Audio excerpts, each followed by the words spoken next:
हम लोग देखेंगे मटेरिया मेडिका में थेरापेटिक व्यू से अपन लोग देख रहे हैं वेरी इंपॉर्टेंट मेडिसिन साइलिसिया या सिलिसिया जो आप प्रोनाउंस करना चाहते हैं। तो clinical indication of silicea on skin, skin में सिलिसिया को आप कौन कौन सी स्किन की जो कंडीशंस होती हैं क्लिनिकल प्रैक्टिस में आप यूज़ कर सकते हैं। ये जो मैं बता रहा हूँ मैं अपनी जो क्लिनिकल प्रैक्टिस में जब सिलिसिया को यूज़ करता हूँ अपनी क्लिनिकल प्रैक्टिस में on the basis of clinical condition, वो मैं आपको शेयर कर रहा हूँ। ठीक, जनरली अब बात करें जो सिलिसिया या साइलिसिया जो है वो मार्केट में आपके 6 पावर में, 30 पावर में, 200 पावर में, 1 एम पावर में और आगे भी आपको 10 एम पावर और पावर तक मिलती है। इसके अलावा 0/1 से लेके 0/30 तक भी आपको मार्केट में अवेलेबल है।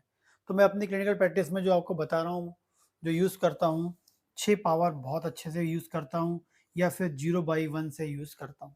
ठीक है, तो बहुत इफेक्टिव रिजल्ट आपको इसमें मिलेंगे। ठीक, तो पहला जो क्लिनिकल कंडीशन है जिसे हम बात करते हैं फेलॉन, फेलॉन।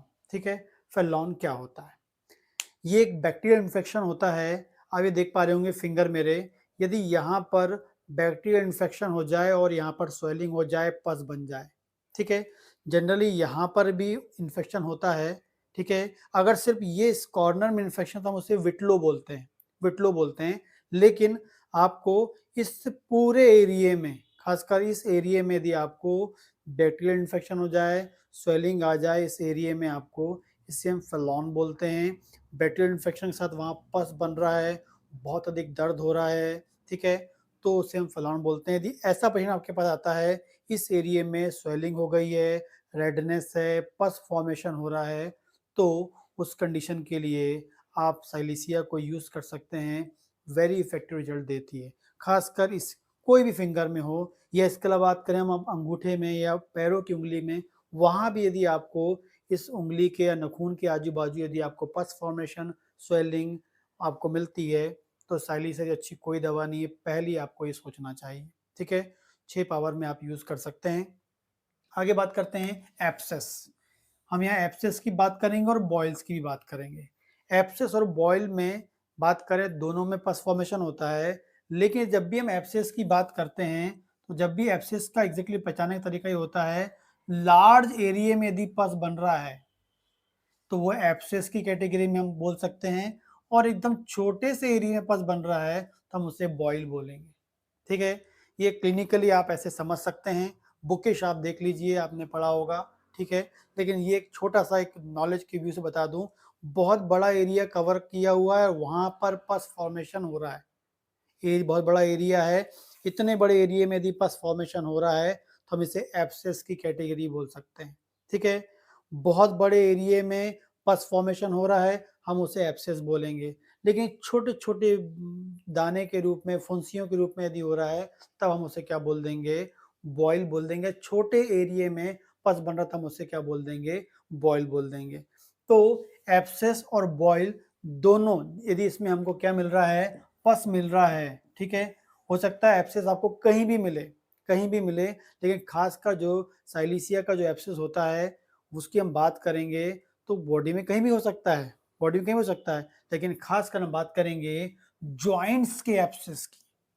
जॉइंट में एब्सेस हो, खासकर हमारे जो जॉइंट्स हैं, यदि वहां पर एब्सेस बन गया है, जॉइंट्स में यदि पस फॉर्मेशन हो रहा है, तो उसमें बेस्ट होम्योपैथिक दवा है थेरापेटिक व्यू से साइलिसिया आपको यूज करना चाहिए, बहुत चमत्कारी रिजल्ट मिलता है। ठीक है, तो जोड़ों में, बॉडी के कोई भी जॉइंट में यदि एब्सेस बन गया है, पस फॉर्मेशन हो रहा है, लार्ज एरिया में पस फॉर्मेशन हो रहा है, एब्सेस कहलाएगा, और एब्सेस के लिए साइलिसिया आपको यूज करनी चाहिए। और यदि छोटे एरिया में पस फॉर्मेशन, उसे हम बॉयल बोलते हैं, यदि वहां पस फॉर्मेशन हो रहा है तो आप वहां यूज कर सकते हैं साइलिसिया। ठीक है, तो एब्सेस की बात कर ली, बॉयल्स की बात कर ली, बॉडी में कहीं भी ऑब्सेस हो, कहीं भी बॉयल हो तो हम वहां यूज कर लीजिए, ज्वाइंट में विशेष करो तो आप वहां यूज कर लीजिए। आगे बात करेंगे फिस्चुला। फिस्चुला, फिस्चुला में क्या होता है? एक ऐसा ट्यूब लाइक स्ट्रक्चर होता है जो दोनों साइड से ओपन होता है। ठीक है, जनरली ऐसा ही होता है। ठीक है, तो फिस्चुला में क्या होता है? जब किसी को फिस्चुला हो रहा है और उसमें से लगातार पस निकल रहा है, ओल्ड फिस्चुला, एक्यूट नहीं, ओल्ड फिस्चुला, ओल्ड फिस्चुला है और वहाँ से लगातार आपको पस निकल रहा है। जनरली जो फिस्टुला है वो आपको एनल रीजन के चारों तरफ आपको मिल सकता है, एनल रीजन में मिल सकता है। तो लगातार आप देखते होंगे कि यदि पेशेंट आके बोलता है कि सर लगातार पस निकल रहा है, हमेशा वहाँ नमी बनी होती है, गीलापन रहता है, अंडरवियर में 1-2 बूंद ऐसे डॉट की मिलती हैं, तो आपको ओल्ड फिस्टुला के लिए आँख बंद करके साइलिसिया यूज़ करनी चाहिए। 6 पावर बहुत अच्छी दवा है, आपको यूज़ करनी चाहिए। ओल्ड फिस्टुला लेकिन वहाँ से पस निकलना चाहिए। ओल्ड फिस्टुला लेकिन विथ पस हो तो आप इसको यूज़ करें, ठीक है? 100% रिजल्ट मिलता है आपको। आगे बात करेंगे ओल्ड फिस्टुला में वहाँ पर क्या हो गया, अल्सर फॉर्म हो गया। फिस्टुला ओल्ड है, फिस्टुला पुराना है, लेकिन ओल्ड फिस्टुला कारण वहाँ पर अल्सर फॉर्म हो गया है, तो आप दवा यूज़ करिए, फिर से साइलिसिया यूज़ करिए। बहुत ही इफेक्टिव रिजल्ट आपको देगी, ठीक है? साइलिसिया आप यूज़ कर सकते हैं, ठीक? और यहाँ पर आप जो साइलिसिया है 0/1 में भी बहुत यूज़ कर सकते हैं, बहुत लाजवाब रिजल्ट देती है। क्योंकि जब आप क्लिनिकल प्रैक्टिस में आते हैं, तो पेशेंट क्या होता है, बहुत जगह से दवा खा के आता है, ठीक है? तो जनरली सभी पावर बहुत सारी यूज़ हो चुकी होती हैं, इसलिए मुझे लगता है एलएम पोटेंसी का यूज़ कम होता है, तो एलएम पोटेंसी की ओर आपको जाना चाहिए। 0/1 से आप चालू करें, 100% रिजल्ट मिलेगा। और साथ में उस अल्सर को क्लीन करने के लिए आप कैलेंडुला मदर टिंचर का यूज़ कर सकते हैं। कैलेंडुला मदर टिंचर को कॉटन में लीजिए और उससे उस एरिया को क्लीन करते रहिए, ताकि वहाँ इन्फेक्शन जो है वो ना हो, और साथ में उसको ठीक करने में, अल्सर को हील करने में, हीलिंग प्रोसेस को बढ़ाने में साइलिसिया तो काम करेगी करेगी। आगे बात करते हैं, एवरी लिटिल इंजुरी प्रोड्यूस, जब भी छोटी सी चोट लगी और पस बन जाता है, चोट लगी, थोड़ी सी चोट लगी, पस बन जाता है, ऐसी टेंडेंसी है। तो ये तो आपने पढ़ा ही होगा, ठीक है, कि छोटी सी इंजुरी लगी और पस फॉर्मेशन हो गया, मेडिसिन आप साइलिसिया यूज कर लीजिए, बहुत ही इफेक्टिव रिजल्ट आपको देता है। थोड़ी सी चोट, बॉडी में कहीं पर भी थोड़ी सी चोट लगी और पस बन गया, साइलिसिया जैसी कोई दवा नहीं है, बिल्कुल इसको आप यूज कर सकते हैं, ठीक है।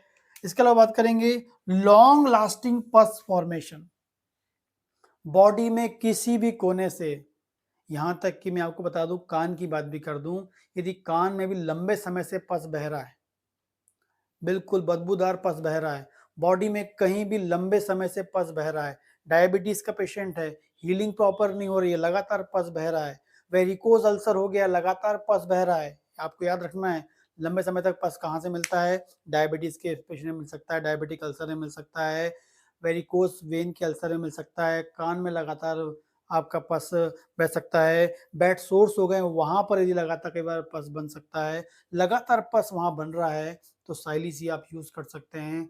वेरी वेरी इफेक्टिव दवा है, पहली दवा आपके दिमाग में आनी चाहिए, बहुत ही इफेक्टिव रिजल्ट देती है। लंबे समय से यदि पस फॉर्मेशन हो रहा है तो उसको रोकने के लिए, इसको ठीक करने के लिए साइलिसिया है। आगे बात करेंगे स्कार। स्कार आप समझते होंगे, स्कार फॉर्मेशन हो जाते हैं कहीं भी, आपको हो सकता है कि स्कार जो होते हैं चोट लगने के बाद आपको डेवलप हो गया स्कार, लेकिन वो जो स्कार बना हुआ है, उस स्कार में अचानक से दर्द चालू हो जाए, जनरली वो सेंसिटिव नहीं होते हैं, दर्द वहाँ होता नहीं है, लेकिन अचानक से इतने अधिक सेंसिटिव हो जाएं कि स्कार में आपको दर्द होने लगे, तो उसके लिए एक ही दवा है साइलिसिया। साइलिसिया आप यूज़ करिए, अचानक से यदि स्कार में दर्द होने लगता है तो वेरी इफेक्टिव दवा है साइलिसिया, जिसको यूज़ कर सकते हैं आप, कुछ टाइम तक यूज़ करें, बिल्कुल रिजल्ट मिलेगा, जिसकी सेंसिटिविटी है फिर से वो नॉर्मल हो जाएगी। आगे बात करते हैं किलॉइड। किलॉइड तो आप समझते होंगे, जैसे कि आपने बचपन में बीसीजी का इंजेक्शन लगवाते हैं ट्यूबरकुलोसिस से बचने के लिए, तो एक किलॉइड फॉर्म हो जाता है, ठीक है। तो वो किलॉइड तो कोई दिक्कत नहीं होता है, लेकिन कौन से किलॉइड की हम बात कर रहे हैं, जनरली जो किलॉइड में अपनी क्लिनिकल प्रैक्टिस में देखता हूँ जिसकी बड़ी सर्जरी हुई है, ठीक है, बड़ी सर्जरी हुई है, ओपन सर्जरी हुई है, खासकर हार्ट की जो ओपन सर्जरी हुई है और किसी भी टाइप की ओपन सर्जरी हुई है, तो जहाँ पर सर्जरी हुई है वहाँ पर किलॉइड फॉर्म हो जाते हैं, किलॉइड बन जाते हैं, ठीक है। और वो जो किलॉइड हैं वो कई बार सेंसिटिव भी होते हैं और नॉन सेंसिटिव भी होते हैं, लेकिन वो किलॉइड्स क्या होते हैं, ऑटोमेटिकली बढ़ते बढ़ते रहते हैं, ठीक है। कई बार अब देखा है पेशेंट में मैंने कि वो अपने चेस्ट का, यदि मेल की बात है तो चेस्ट के एरिया के यदि बाल को क्लीन कर रहे हैं और ब्लेड लग गई, और ब्लेड लगने के बाद ये कई बार किलॉइड हो गया है, ठीक है। बड़ी सर्जरी के बाद तो किलॉइड हो ही रहा है, ठीक है। तो किसी भी प्रकार के केलॉइड के लिए साइलिसिया जैसी कोई दवा नहीं है। बड़ी सर्जरी के बाद, कट लगने के बाद यदि उस एरिया में केलॉइड होता है तो साइलिसिया जैसी कोई दवा नहीं है। केलॉइड वेरी सेंसिटिव है टच के लिए, दर्द के लिए बहुत अच्छी दवा है। केलॉइड बढ़ रहा है, रोकने के लिए इसकी ग्रोथ को साइलिसिया बहुत ही इफेक्टिव दवा है केलॉइड में, ठीक है। तो केलॉइड के लिए पहली दवा होनी चाहिए साइलिसिया। नेक्स्ट हम बात करेंगे कि आपने पढ़ा होगा साइलिसिया में, मटेरियल पढ़ा होगा, इसका काम होता है फॉरेन मटेरियल्स को बाहर निकालना। अब यहाँ फॉरेन मटेरियल्स को बाहर निकालने के लिए आप क्या सोचते हैं? खासकर आप इसको यूज कर सकते हैं कॉर्न, यदि पैर में कॉर्न हो जाते हैं। वो खासकर क्यों होते हैं? जब कोई कांटा चुभ जाता है। बहुत कॉमनली क्या होता है, जो लोग नंगे पैर ज़्यादा रहते हैं उनमें कई बार यदि कोई छोटा सा जो है कांटा यदि घुस जाता है तो उस एरिए में कॉर्न बन जाते हैं। उस एरिए की जो जो नीचे की आपके तलवे की जो स्किन होती है वो वहाँ हल्की सी गांठ बन जाती है, ठीक है। तो अब वो कब घुस गया को पता नहीं रहता है, लेकिन वो दर्द से परेशान होता है, जूते पहनने में दिक्कत होती है, चलने में दिक्कत होती है, तो पेशेंट फिर डॉक्टर के पास आता है। कई बार एलोपैथी में जाता है तो वहाँ पहुँच जाता है, वो सर्जरी के बारे में बोलते हैं, लेकिन तब भी वो ठीक नहीं हो पाता है, फिर वो हो जाता है। तो ऐसे लोग के लिए उसमें से कांटे को प्रॉपर डिसॉल्व करके बाहर निकालने के लिए या कॉर्न को ठीक करने के लिए, आप यानी कॉर्न को ठीक करने के लिए साइलिसिया यूज़ कर सकते हैं। कॉर्न में बहुत सेंसिटिविटी है, बहुत अधिक दर्द हो रहा है, चलने में तकलीफ हो रही है, उसके लिए एक ही दवा है साइलिसिया, तो आप यूज़ कर सकते हैं। इसके अलावा जो हमारी बॉडी में पस फॉर्मेशन हो रहा है वो हमारी बॉडी के लिए वेस्ट मटेरियल है, फॉरेन मटेरियल है, क्योंकि हमारी बॉडी के नॉर्मल फ्लूइड नहीं है, तो उसको भी बाहर निकालने में ये इंपॉर्टेंट रोल प्ले करता है। इसलिए बोले कि फॉरेन बॉडीज़ को ये बाहर निकालने के लिए यूज़फुल होता है, लेकिन आपको याद रखना है पस यदि जमा है तो उसको बाहर निकालने में, और दूसरा बताया आपको जो पैर में वो कौन हो जाता है, जिसमें करते हैं dry and brittle nails. Next बात करेंगे। कई बार पेशेंट आता होगा, आप देखते होंगे उसके नाखून पूरे घुर गए हैं, नाखून पूरे खराब हो गए हैं, नाखून में दरार आ गई है, नाखून एकदम खराब हो गया, ऐसा लग रहा है कि नाखून में कोई जान ही नहीं है, ठीक है। तो जनरली कॉमनली कई बार फंगल इन्फेक्शन भी होता है, वो उस कारण से, वो किसी भी कारण से यदि नाखून में सूखापन आ गया है, नाखून थोड़ा सा ग्रो करता है फिर खराब हो जाता है, ठीक है। ऐसी प्रॉब्लम बनी हुई है, नाखून एकदम ड्राई है, जान नहीं है उसमें, वो टूट-टूट के गिरता है और थोड़े से उसको पकड़ने से उसकी जो ऊपर की जो लेयर है वो निकल रही है। ऐसी कंडीशन के लिए वेरी इफेक्टिव दवा है साइलिसिया। आप यूज़ कर लीजिए, 100% रिजल्ट देगी। कुछ टाइम तक आपको देना पड़ेगा, तब रिजल्ट आपको आएगा, ठीक है। आगे बात करते हैं साइट ऑफ वैक्सीन। जहां भी आपको वैक्सीन लगा है, इंजेक्टेबल वैक्सीन लगा है, यदि वहां पर पस बन गया है तो उसके लिए वेरी इफेक्टिव दवा है साइलिसिया। साइलिसिया दो तरीके से काम करती है, साइड इफेक्ट ऑफ वैक्सीनेशन उसमें भी काम करती है, और वैक्सीनेशन साइट पे यदि यदि पस फॉर्मेशन हो गया है तो आप साइलिसिया यूज कर लीजिए, बहुत इफेक्टिव रिजल्ट आपको मिलता है, ठीक है। खासकर बच्चों में भी आपको इसको यूज करना पड़ता है कई बार, ठीक है, तो वहां पर रिजल्ट मिलेगा। और लास्ट है पस इन ट्यूमर। इंपॉर्टेंटली याद रखना है, यदि बॉडी में कहीं भी ट्यूमर है, चाहे वो बेनाइन हो चाहे मैलिग्नेंट, कोई भी ट्यूमर हो, यदि उस ट्यूमर में पस फॉर्मेशन होने लगे तो उसके लिए एक ही इंपॉर्टेंट दवा है मटेरियल में, वो है साइलिसिया। आपको यूज करना चाहिए कि जब भी आपके कोई भी ट्यूमर बॉडी में, बेनाइन ट्यूमर हो या मैलिग्नेंट ट्यूमर हो, वहां पर यदि पस फॉर्मेशन हो गया है तो आपके दिमाग में दवा आनी चाहिए साइलिसिया। तो साइलिसिया का स्किन में इतना इंपॉर्टेंट क्लिनिकल इंडिकेशन होता है क्योंकि क्लिनिकल प्रैक्टिस में स्किन के बहुत पेशेंट आते हैं, और साइलिसिया जो है क्लिनिकल प्रैक्टिस में स्किन के लिए बहुत लाजवाब दवा है जिसको आप यूज़ कर सकते हैं इतनी डिफरेंट टाइप की क्लिनिकल कंडीशंस में, क्योंकि इस टाइप की जो क्लिनिकल कंडीशंस है बहुत कॉमनली आपको क्लिनिकल प्रैक्टिस में मिलती हैं, और अकेले साइलिसिया का सही टाइम में यूज़ करके आप पेशेंट को ठीक कर सकते हैं, ठीक। यदि इसके अलावा आपको मेरा वीडियो पसंद आ रहा है, ठीक लग रहा है, तो प्लीज़ लाइक करें, कमेंट करें, और कोई डाउट हो तो आप मुझे कमेंट करके क्वेश्चन कर सकते हैं।